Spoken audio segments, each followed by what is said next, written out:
নমস্কাৰ বন্ধু আৰু বান্ধৱীসকল, কি খবৰ আপোনালোকৰ? আশা কৰিছোঁ ভালে আছে। তো পুনৰ এটা জব আপডেটৰ ভিডিঅ' লৈ আমাৰ চেনেল আছাম গ্ৰেভিটিলৈ আপোনালোকক স্বাগতম জনাইছোঁ।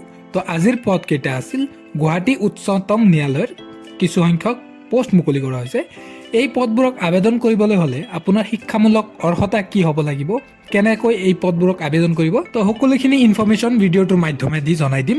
তো ভিডিঅ'টো স্কিপ নকৰাকৈ সম্পূৰ্ণলৈকে চাব। তো বলক এতিয়া আমি ভিডিঅ'টো ষ্টাৰ্ট কৰোঁ।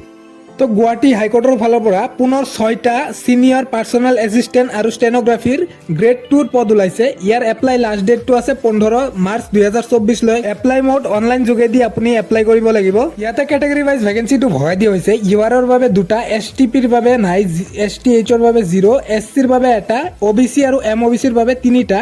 ৰিজাৰ্ভ পোষ্টবিলাকক STH, STP আবেদন কৰিব পাৰিব। ইয়াতে পে স্কেলটো দিয়া আছে 22,200 টকাৰ পৰা 97,700 টকালৈকে আৰু গ্ৰেড পেটো 9,400 টকা। আদাৰ এলাউন্সেছ আপুনি লাভ কৰিব। এজ লিমিটখন দিয়া আছে 40 বছৰলৈকে আপুনি আবেদন কৰিব পাৰিব। লগতে এজ ৰিলেক্সেশ্যনৰ সুবিধাখিনি থাকিব। OBC, MOBCৰ বাবে 3 বছৰ, SCৰ বাবে 5 বছৰকে আপুনি অতিৰিক্ত পাব।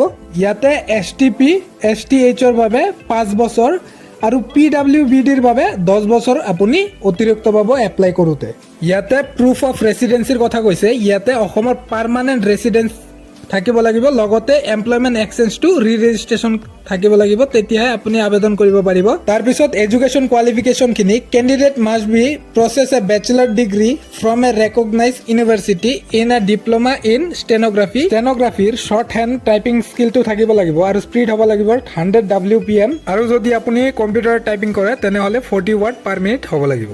আৰু যিসকল ল' গ্ৰেড গ্ৰেজুৱেট তেওঁলোকে ৱেট ৰেষ্টটো অকণমান বেছিকৈ পাব, মানে প্ৰিফাৰেঞ্চটো বেছিকৈ দিয়া হ'ব। আৰু এইটো পোষ্টৰ আবেদনৰ বাবে ডিছক্ৰিপশ্যনতে লিংকখন পাই যাব, তাতে যাই আপুনি ডিটেইলছখিনি চাই ল'ব। তাৰ পৰাই আপুনি আবেদন কৰিব পাৰিব। এইটো ভিডিঅ'ৰ ডিছক্ৰিপশ্যনত ডিটেইলছখিনি দিয়া আছে, চেক কৰি ল'ব।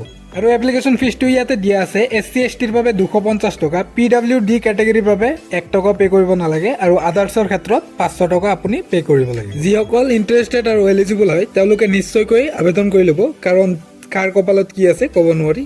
তো এপ্লাই কৰা অবিহনে নাথাকিব যদি আপোনাৰ এডুকেশ্যন কোৱালিফিকেশ্যন গোটেইখিনি মিলে। আৰু এইটো ভিডিঅ' এইখিনিলৈকে। ভিডিঅ'টো চোৱাৰ বাবে ধন্যবাদ। লগ পাই আছোঁ নতুন এটা জব ইনফৰমেশ্যনৰ ভিডিঅ' লৈ। তেতিয়ালৈকে বাই বাই। জয় ভাৰত, জয় আই অসম।